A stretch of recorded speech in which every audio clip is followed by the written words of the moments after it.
Hey, it's Mark Podolosky, the Land Geek, with your favorite niche real estate website, www.thelandgeek.com. If you're driving right now, pull over.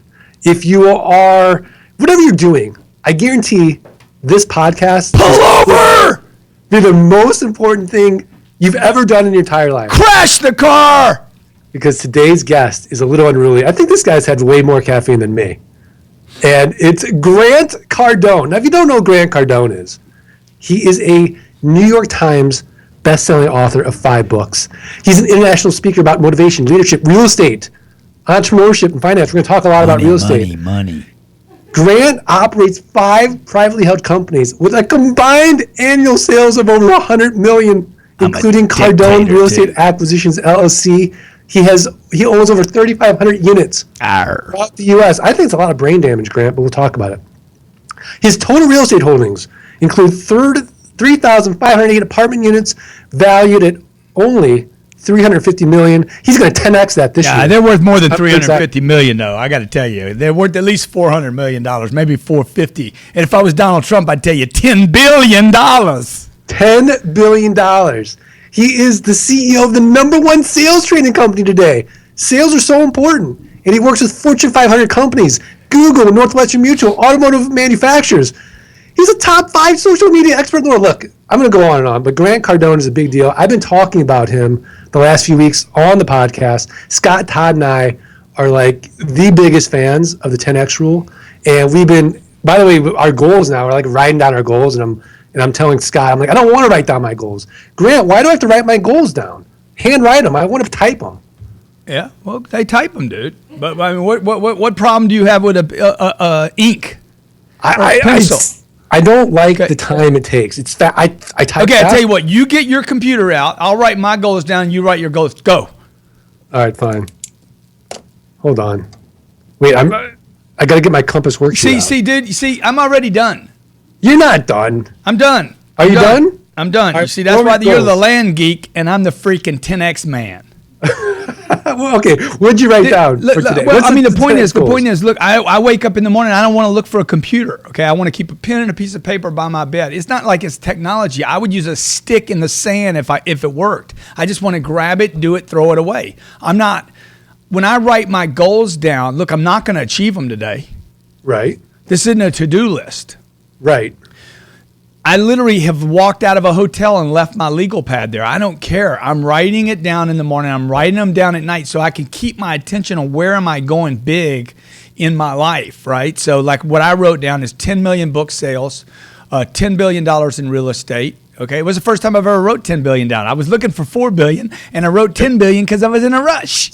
Right. You know? So what I'm doing is the reason I'm writing them down is I'm trying to get them out of my head onto a piece of paper, and I really don't want to go through a computer to do that. But okay. I do want to take it out of my mental to my physical universe. Right. I want to back up a second because you weren't always Grant Cardone, the Grant Cardone. Like you started somewhere. That was Alexander the Great. Something happened, Alexander the Great. You know what? I'm going to blow up, and you're blowing up. Yeah, you've blown up. Yeah. But your mission, and I'm so thankful and happy to be able to help you with your mission. You want to be known by everybody in the world. Yeah, well, I think my goal and my mission. It took me probably 55 years of my life. I'm 57. It probably took me 54, 55 years to really like, oh wow, man, this is who I am and this is what I'm supposed to be doing, and I'm not going to hold back anymore. And I've had glimpses like most people of what I'm supposed to be doing, but I just kept kind of like putting it off or doing some variation of it or watering it down. And here in the last 2 or 3 years, I think I've just given myself permission to say, you know what? I'm going to get 7 billion people to know my name. And I know a bunch of them are going to just like not like me. You know, there's some doctor listening to this right now has already decided I'm a dick. And whatever, dude, whatever. That says more about him than it says about me because he's the one stuck in his damn car right now trying to go collect $50. Right. So look, I've been there. I've been everywhere. Every person that's listening to this podcast right now, whatever condition or situation you have been in your life, whether it was a .45 caliber stuffed in your head and you had your head cracked open, or whether you've been broke, or worse than both of those, just getting by. Just having enough money to go to the club, to play a round of golf, come home and have a little bit of money in savings and like, oh, I'm better off than everybody else. Dude, that is almost the worstest of the worstest situations. Yeah, it's so funny because, there's been a trend with, and I'll name a few books for you. Yeah. Right? Essentialism. Less doing, more living. Yeah. Keep going. 4-hour work week. The 4-hour work week. Yeah. Right? So there's been this big trend of, and I love the TEDx where you're like, time management, what a joke. I love that. I love that line. So there's a big trend of having sort of this balance between work and your personal life, where we should all kind of, not have too much stress. Yeah. And all that. And what's interesting about that is, if you're not taking massive action the Grant Cardone way, you're going to be stressed. Am I right? I'm going to be stressed. If I'm not doing what I'm supposed to be doing full out all the time, like, I'm going to be stressed. I mean, you look at any automobile, okay? The more you ride the brake, the more stressed the car gets. It's not the accelerator that causes a problem for an automobile. It's braking in traffic. It's stopping. It's pulling over. It's parking. I bought an aircraft last year. I bought a Gulfstream. Flying the plane's not the problem, dude. It's when you land it. Like, when you go to buy a plane, you don't ask how many hours. I mean, if you're an amateur, you do. Right. You don't ask how old it is. The question asked is, how many times was it landed? The landings is what puts the stress on on the plane, on the parts, on the wheels. You got it. So what I'm saying to people is, look, man, you're better off launching this thing and keeping it in flight, which means you need velocity, you need lots of activity, you need people behind you, you need fuel, you need to go all in, and you fly above the radar, not below it. Right. Okay. Let's pretend that I'm an oral surgeon, right? Yeah. And I knew you were going to go there, man. We've only been here 3 minutes, and you're already going oral on me. So, I've got this stress, right? I mean, my business is kind of taking a hit from the government. Yeah. General practitioners are kind of doing I got it, dude. Okay, now. So here's the deal. Okay, so you are stressed. Go ahead, you are stressed because you are in a situation. I've been in these situations, okay? I got out of college. I had $40,000 worth of debt. I didn't know what I wanted to do, didn't know what I could do, and didn't know how to do anything. So look, you got all these kids coming out of college right now. They don't know what they want to do, don't know how to do anything, don't know how to add value, and don't want to do the very thing the company wants to pay them for, which is probably sell something and collect revenue. So this guy's in stress. He's 25 years old. He's brand new to the marketplace. Now, you take the doctor, he's got a bunch of equipment, a bunch of leases. He's got this big obligation. Obamacare or whoever, Hillary and all their friends, they changed the game on him. And now, like, shit, I got a situation. But you knew you had that situation years ago. You knew when there wasn't this problem, you weren't freaking jamming so many patients in and getting the business while you could, that now you have a situation. Because you moderated yourself. You compared yourself to your neighbor doctor or your neighbor teacher. You compared yourself to the rest of the middle class and said, "Oh man, I'm good, man. Shit, I'm the big shit in my neighborhood. I can go to the country and the club, and I'm making $180 a year. And my neighbor, oh, he's got it bad, dude." The reason the middle class in America is getting hammered is because it compares itself to other people. And I talk about this in the book. You never, ever want to compare yourself to another person. Competition is what masses of people, slavery is built on competition. Yeah. Okay. I agree. Did you ever read the book, Wait a minute. I want to tell you about this thing you said about the time management, the 4-hour work week, essentialism, all that bullshit, okay? Look, you guys that are reading time management books, you guys that are like, oh my God, I got a balanced life. Look, if you want more time, do not read a book about time management. You will have more fucking time. Okay? So what I want to do with time is I don't want to learn about time, dude. I want to push more into 10 seconds. I want to get more done, which means I have to have better control. Okay. I have to have better control. I don't do a job. I don't have a career. and a marriage. I have a life. I don't know when everybody got all fucked up on this deal, okay? If I was a doctor, dude, I wouldn't be a doctor and a husband. I'd be like, I'm having a life, and I want to be a doctor, and I want to be a husband. Not, I got to be a doctor and a husband. I have a life. Life should be senior to these things we call ourselves, right? So okay. I have a life. I am a spiritual being that's having an experience of living. And the fact that somebody named me Grant Cardone, I like my name. It's a strong name. Sure. Okay, the women like it. My wife likes it. The people like it. Radio and TV like Grant Cardone. It's a strong-ass name. But that's not who I am, man.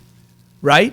Right. So I was broke and identified myself as being broke. But the truth is I was doing my life. Now, how big do you want to do your life? And I think this is what people are forgetting. They're a student, they're a teacher, they're a doctor, they're a real estate guy, they're a land guy, a banker, a mortgage, whatever, dude. Dude, what life do you want to do?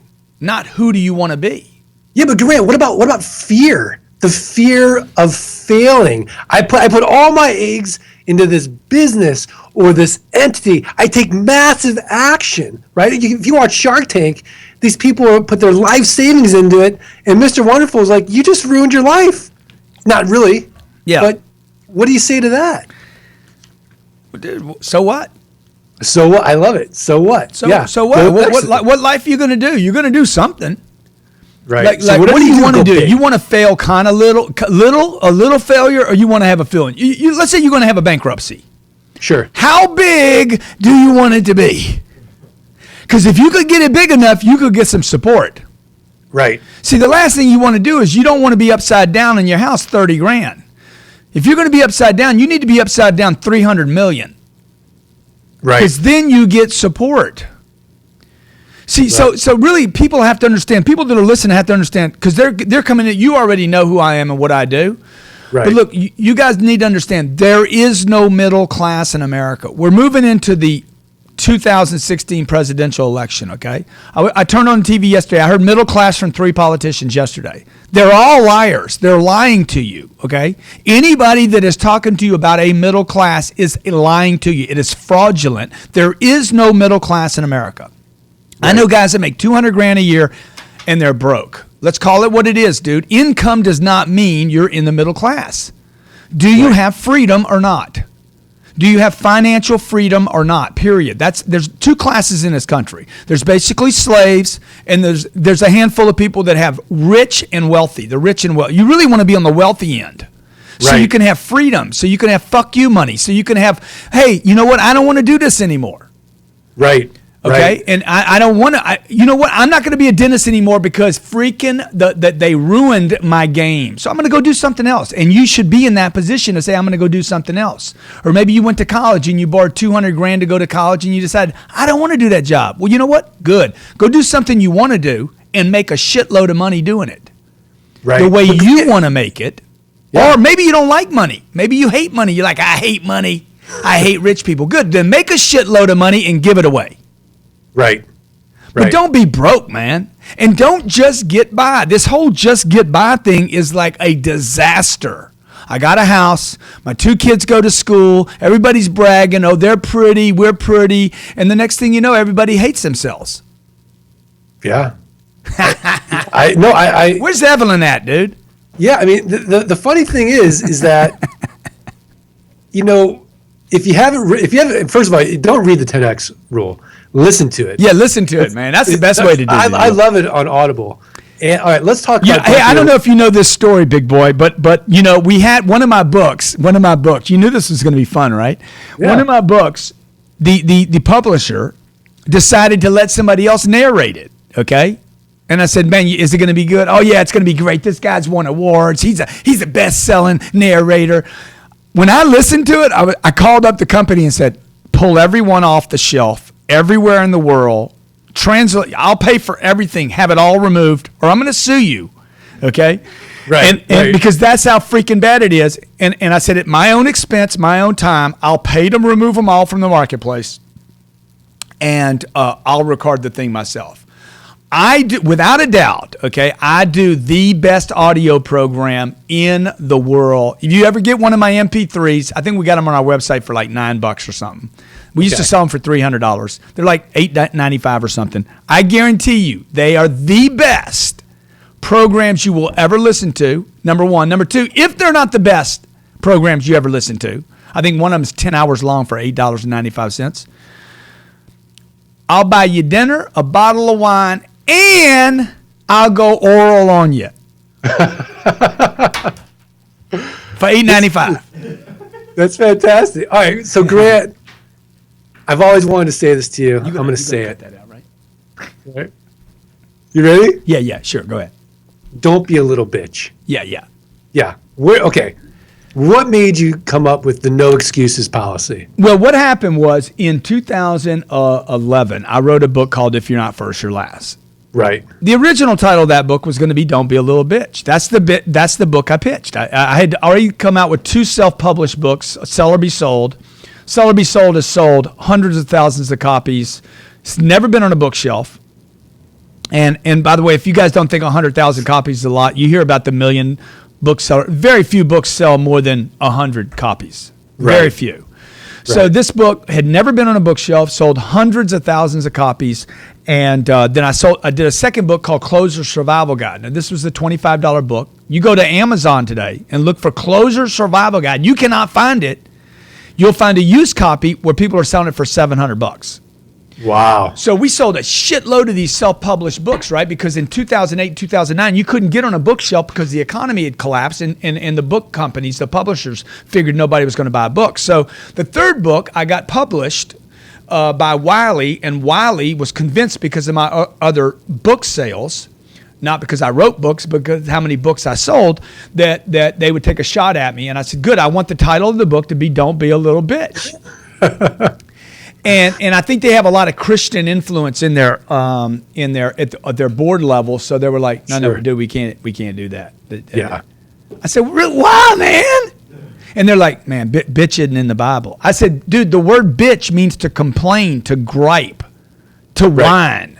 And it's 2011. The economy had already collapsed, 2008, 2009. We were 2 years, and I'm like, people are still crying. They still, oh my God. Like, dude, how long are you going to cry? I mean, you deserve to cry. Having a good cry is a good thing. But for how long, dude? You can't cry for 3 years. Right. So Don't Be a Little Bitch is we didn't do it on the cover of the book. They gave me some more money to remove the title. But I did work it into a chapter. Yeah, no, it's great. It's great. And it basically means quit crying, quit complaining, okay? Look, the world is not fair. You know, politicians screw everything up. I hate politicians on both sides. Sure. I just vote against them. And I love people that figure out a way to do things. Like they figure it out. They don't get stuck in the same problem over and over, which is one of the things that has helped me so much in my career, in all my businesses, is I don't want recurring problems. Okay. I want new problems. Right. And anybody that really wants to grow in your life, okay? Like if you could just start rather than getting rid of an old problem, get you some new ones. Right? Yeah, I mean, it's so true. If you're going to grow personally, professionally, you've got to do it. You're going to have new problems, right? Yeah, new, big, giant, juicy problems. Interesting, overwhelming, like, oh my God, I thought that was a problem. Remember when you were a kid, dude, and you couldn't ride a bike? They just took off the freaking training wheels. Right. And you're like, oh my God, that was a big problem, man. You don't want that same problem over and over again, right?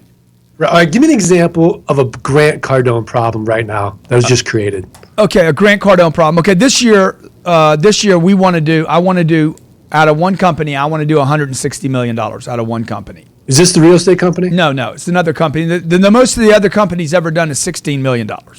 Okay. So, I'm like, hey, I want to do $160 million. I want to do as much in 1 month as I did last year out of this one company.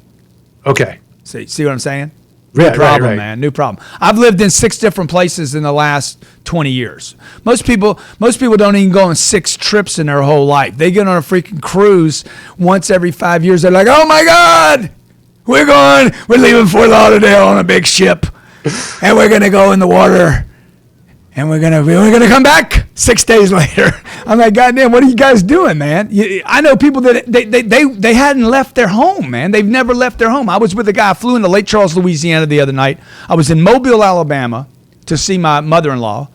We're leaving Mobile, and I'm like, you know what? I called my sister. I'm flying into Lake Charles. I'm going to come pick you up. Okay? We actually flew in just to go there and have some crawfish. I'm flying in. We flew in, landed, ate some crawfish. I got back on my plane. I told my sister, you want to go back to Miami with me? She's like, if I don't, you're never going to ask me again, huh? I said, no, I won't, dude. If you can't freaking roll with me, then you can't roll with me. And then she got on the plane and went with me. Like I want a life that's got spontaneity, right? I want a life that I get to go where I want, do what I want. When California changed their tax code from 10% to 13.6 or 13.3, right? I told my wife, pack everything up, we're leaving. I'm not doing this, dude. I am not a prisoner in America, okay? I'm not a prisoner in the Republic of California.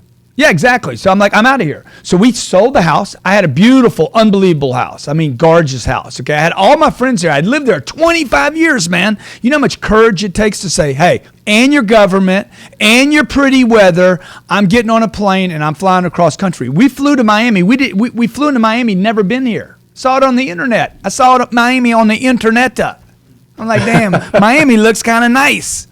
So we flew into Miami. We didn't know one person here, set up shop, brought our offices here, brought everything here. That's what I want. I want new problems. Right. I don't want to be the bitch. Oh my God, man, California's ripping me off. If I'm going to bitch about it, then I need to get up and do something about it. I love it. All right. Periscope, Meerkat, Facebook, Twitter, LinkedIn. Yeah. Right? You're everywhere. You're ubiquitous. Dude, when I get on my knees in the morning and I say, God, thank you. First on my list is social media. God, thank you so much. I don't even thank God for my kids first or my marriage. I'm like, thank you so much for Facebook, YouTube, Twitter. My God, you were thinking about your son GC, okay? Because see, these mechanisms were made. I mean, my whole life I have been setting up for mechanisms like this. Yeah. They're a way for me to market, brand, promote, push myself, my brand, my ideas into the marketplace. I mean, it levels the playing field and gives everybody an opportunity that has an opinion, that doesn't mind flying above the radar, that understands money follows attention. This is going to be a good freaking podcast for you, dude, because I got so much stuff weaved in here. It's sick. I love it. I guarantee you got to listen to this thing a second or third time just to get what I'm telling you. But money follows attention. Power follows attention, okay? Anything you want support for, you must first get attention for. YouTube, Twitter, Facebook, they're not for me. They're not for me. I don't use them.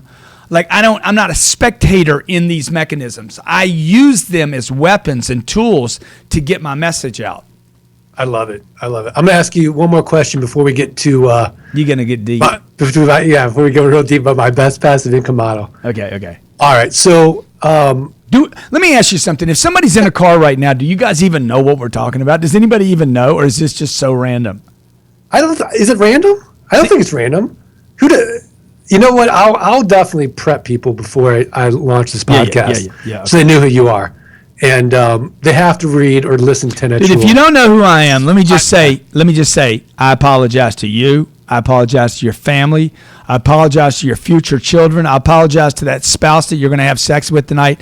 If you don't know who I am, okay, my bad, my apologies. And I just want to say Mark Podolosky. How do you pronounce your last name, Mark? Podolosky's good. I'll take it. If you're Cardone, Mark, you can call me Smith, Jones, Podolosky. The Land Geek. Dude, it's your fault, too, because you didn't have me on the podcast sooner. So me and you should be have our heads chopped off by ISIS. It's true. It's true. And, it's funny is I'm doing Periscopes every single day, and I'm not doing Meerkat. Yeah. I got to 10X it. I'm 10Xing everything. So, I'm drinking the Grant Cardone Kool-Aid. Well, quit drinking it and start swimming in it. and I'm starting swimming in it. I'm getting up an hour earlier. I'm manufacturing hours. Dude, right. Let's just talk about time. Let's talk about that right there, okay? Because if you want to get wealthy, if you want to really get free, you have to learn how to manufacture time. Yeah. So this is a trick. Everybody that's in the car, you're like, oh my God, I don't have enough time. Listen to me when I tell you this. Understand that when you say you don't have enough time, what really is going on is you are a liar. You're lying. Every day, people, I don't have any time. I ain't got damn. Dude, you got time to bitch. Okay? You just wasted freaking 12 seconds. I want to do things fast, okay? Nothing great happens to anyone without frequency, okay? You need quantity. Quantities of activity. I don't care if you're a dentist or a lawyer or you're an architect. Quantity.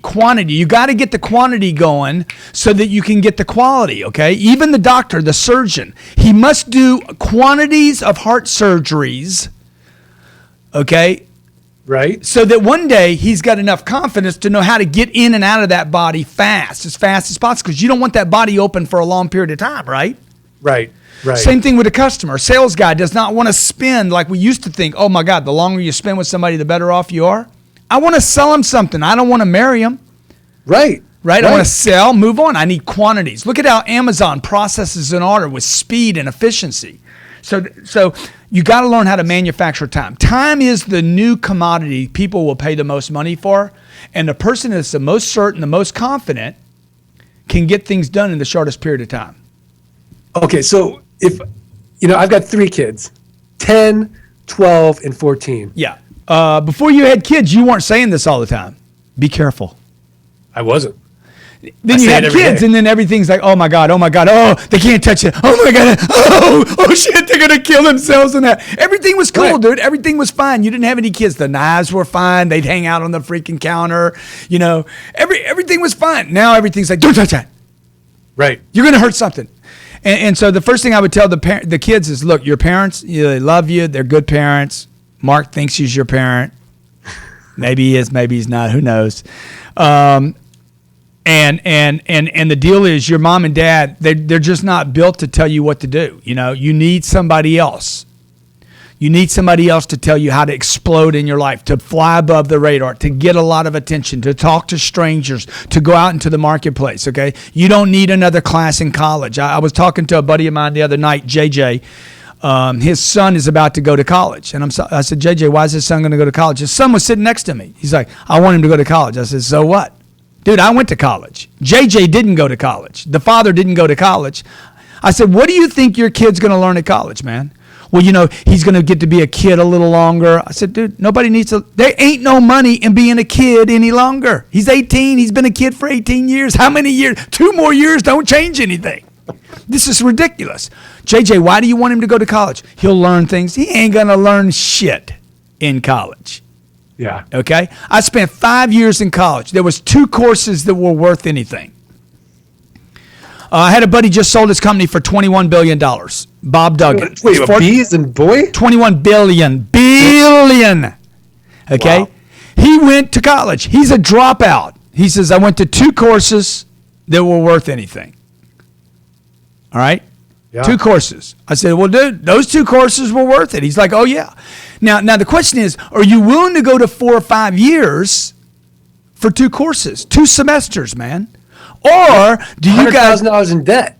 Yeah, exactly. Now, yeah. or do we need to refigure that, and people start thinking about, hey, man, who do I need to go spend 6 months working with so I can learn the same thing? See, the 21st century, where we're at today, well, I don't even think we can call this the 21st century, because it's like something else is going on right now. It's something really freaking awesome, right? Anybody can do anything today. It's unbelievable. The opportunities out there are freaking enormous. And millennials, 80 million millennials, they're starting to question the way we were brought up. They're starting to question that and see more possibilities. So I would just tell your kids, look, everything's possible, but man, you got to give up mommy and daddy's. Get away from them. Get away from the Podolskys as fast as you can. Get away from the fear. Get away from, don't take risk. Don't hurt yourself. Right? Yeah, never listen to your mother ever about be careful. Don't talk to strangers is the dumbest thing anybody will ever tell you. Stranger danger. Strangers have everything you want, man. Yeah. When I see people I don't know on the street, I'm like, damn, I don't know them. I don't know them. I don't know them. I don't know them. I don't know them. Damn, there's so much money on this planet. Oh, my God. It's great. All right, how much time we got? Dude, why are you worried about it? Manufacture it. I'm managing it, son. All right, Grant. I'm going to explain to you my business model. Okay, let me hear it, man. I'm going to ask you, do I have the best passive income model? I have a feeling after you hear my business model, I'm going to be on Grant Cardone TV with my Well, let me show. just tell you something. If you're basing your future on your feelings, you're fucked. Okay, I'll just tell you that right now. Because feelings will almost always throw you off. Well, you know what? That's interesting. You know, you do say that a lot in intellectual. Feelings are overrated. I said that to my wife, and we got in a fight about it. Yeah, well, that's because she got emotional. She got emotional. But They're overrated, it's a feeling. Let me ask you something. It went. It's gone. Did those emotions, did that move the ball down the field? No, I tell you what, it almost moved me to the couch. I was watching a ball game Sunday, right? And Brady threw a pass. The guy didn't catch it. Dude, nobody got emotional. They huddled up, ran another play, and advanced the ball. Right. They lost the game, dude. Yeah. Did they get emotional? No. They're like, we're here to win the ring, dude. We're not here to argue with each other. See, the family unit that fights over emotional stuff is not moving the ball down the field. So me and my wife, if me and my wife have a fight that lasts 2 minutes, we both know that it was just stupid. We were just being stupid for a minute, and then we're like, what's the real game here, dude? We always go back to this. What's the game plan? Where is the end zone? What are we playing for? See, we're doing life. We're not doing marriage, right? And me and her need to be on the same page. So I'm like, hey, where are we trying to get the ball right now? Yeah, no, I love it. I love it. I couldn't agree more. I love you too. I think we love each other, man. We just ought to have a love fest right now in this podcast, man. What's that? We ought to have a love fest on this podcast. Look, if I could go through Skype and give you a big hug, I would. I feel it, man. And honestly, I think what you're doing is really moving the needle in people's lives if they can embrace being uncomfortable. You got to be comfortable being uncomfortable. Yeah. Because look, what you do is not easy to do. Yeah. Right. There's a lady that did a review on me the other day. This lady reviewed me. I ran across this thing. This chick did this review, and she's like, the guy's just a little harsh, and he's jagging, and he talks really crude, and I don't know if I like it or not. And then she's like, I guess I like it because I do listen to him.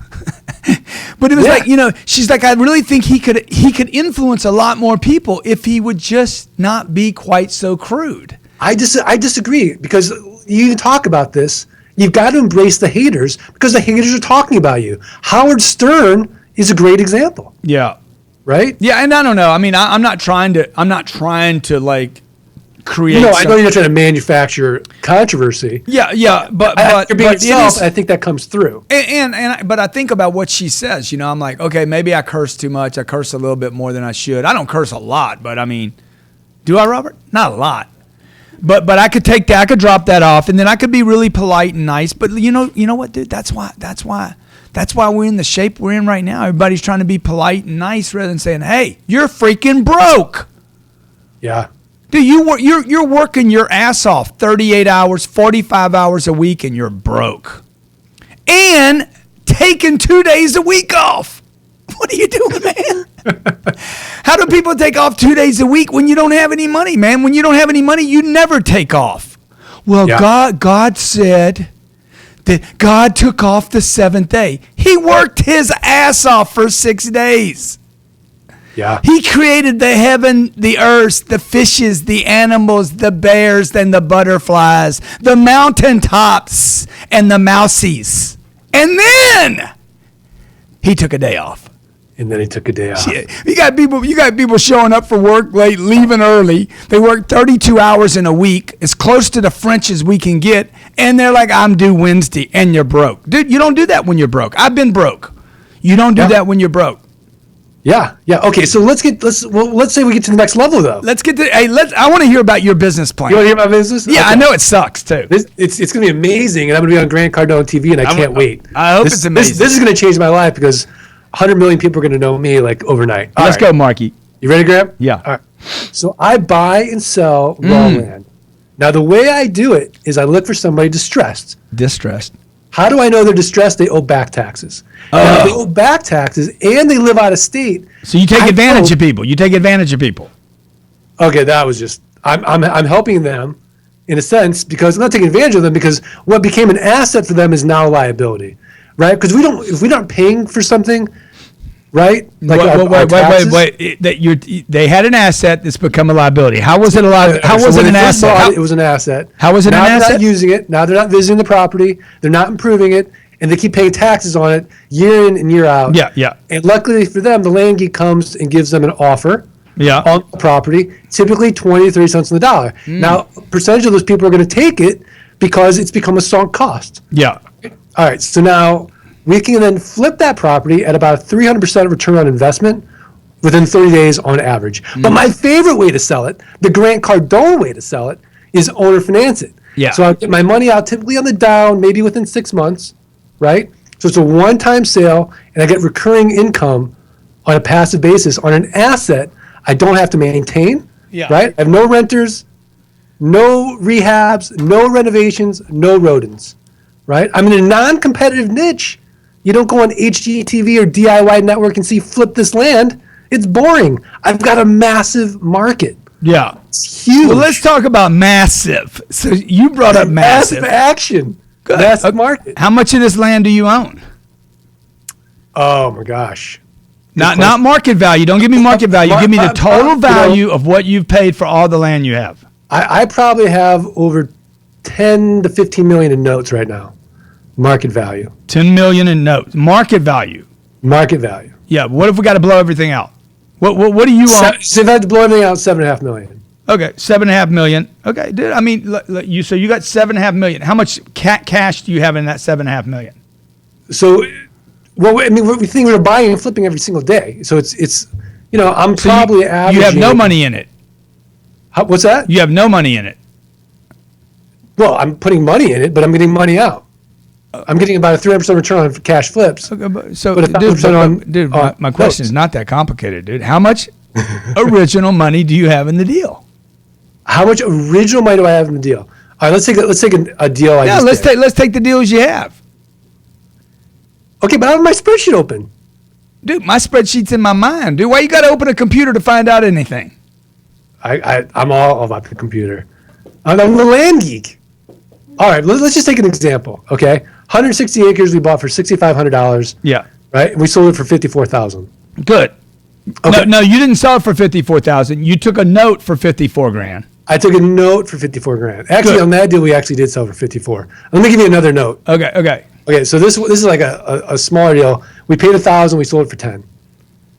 Okay, so we got $1,000 down, $249 a month, 12.7% interest. Yeah, good. So basically that's I love this model. Okay, so basically you don't have any money in the deal and you're getting $249 a month. Right. Beautiful, dude. It's a beautiful thing. Now, can you scale it to grow it to where it's worth $1 billion? No. And then your business sucks. The reason I can't scale it I don't care why you can't. If you can't, then it sucks.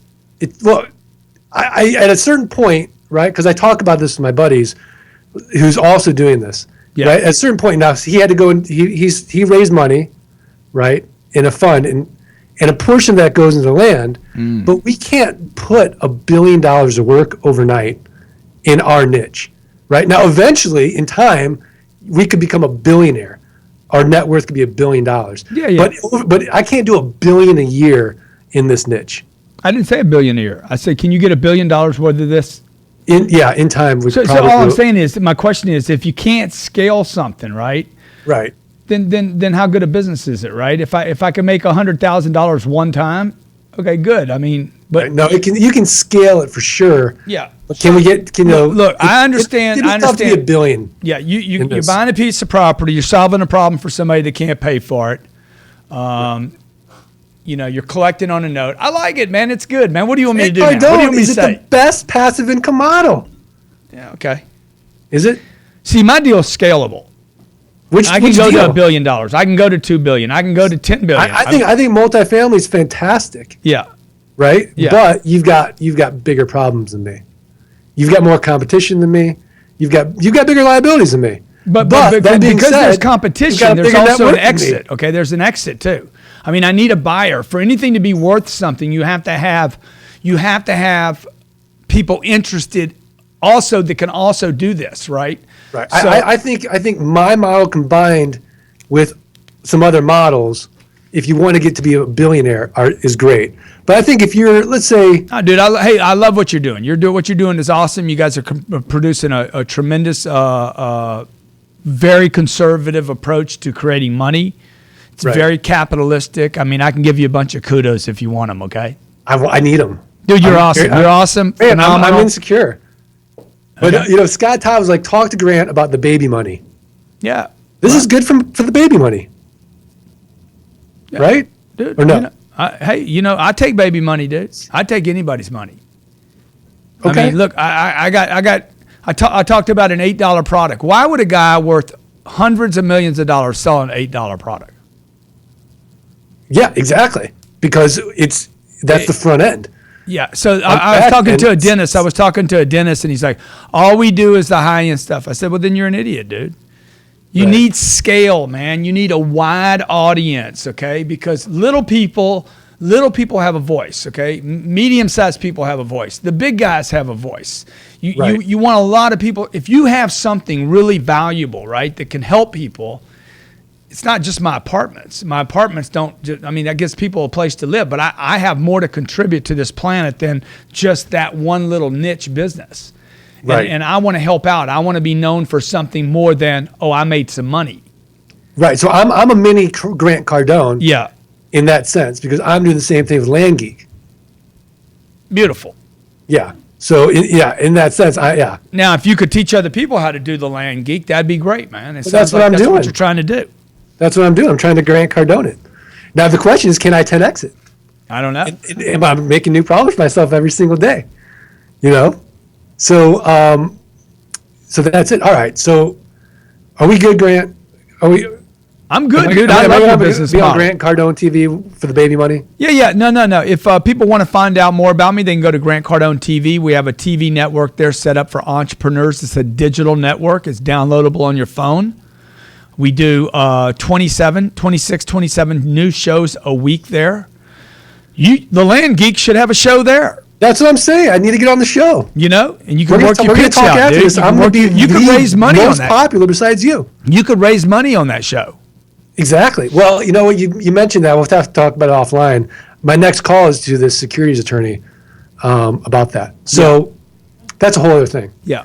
But do you have fund for your deals? Or do you JV? No, I don't do either. You just use your own money? Yeah. Oh, I hate that model. Yeah. Okay, that's okay. Can I ask you why? Your ROI is so low now. No, it's not. If you're using your own money, you're not using leverage. Well, no, I use Fannie and Freddie. I use debt. Oh, okay, so you're not using your own money. Well, I'm using my own money for the cash to purchase the deal. Yeah, but I'm not using investors. We're not syndicating deals. You're not syndicating, yeah. No. Okay, that's fine. No, that's great. That's great. Okay, now I love your model. Yeah. Okay. There you go. It's but great. It really doesn't matter what anybody else thinks about anybody's model. The people listening, you guys need to get happy with your own model in life. Doesn't matter what Mark Z makes. It doesn't matter what Grant makes. It doesn't matter what the Land Geek makes. First thing you got to do, this is my parting words for everybody. Look, you got to get really dissatisfied with where you're at.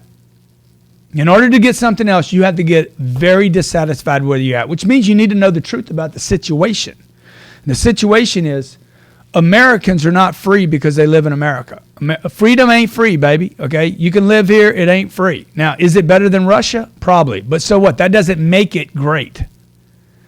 And people need to look, the goal is to go where you want, when you want, how you want. Do business with who you want, when you want, and how you want. And you and your wife or you and your husband aren't fighting every second of every day, okay? The other goal would be to send your kids to the schools, maybe 2 or 3 schools, where they could actually meet people that could benefit them in their life, not learn something, because those books were written too long ago. They're outdated. They have nothing to do with anything today. And your kids could either go or not go to these colleges in order to have great lives. So that's my pitch, man. I just want to be free, baby. I want to be freedom. Braveheart. My favorite movie is Braveheart when he's getting his head cut off. He's like, freedom. I love it. Okay? I love it. Dude, you're awesome, dude.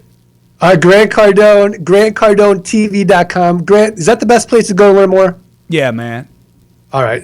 One more time. I'm gonna ask you for a tip of the week, though. Yeah. A website, a resource, a book, something actionable where the best passive income model listeners can go right now, improve their businesses, improve their lives. All I've been talking about is the 10X rule. Dude, that's simple. That's simple. You know what I'm going to do? Where you want to go? I mean, if you want to learn how to get some FU money, go to CardoneUniversity.com. CardoneUniversity.com is the best-selling entrepreneurial university on planet Earth. Okay, 17 million videos viewed there last year. This is not a YouTube channel. It's called CardoneUniversity.com. It's about sales, marketing, promotion, follow-up, cold calls, literally how to get anything you want, grow any business you want. It's a $13,000 tuition. We're going to set him up with a website.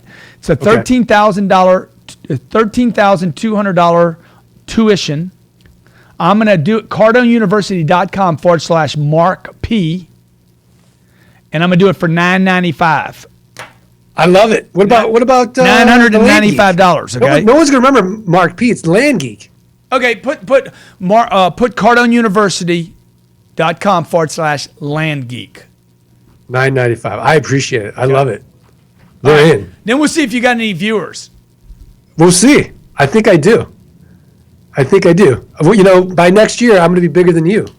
Dude, let's just both get big. Thanks for being on.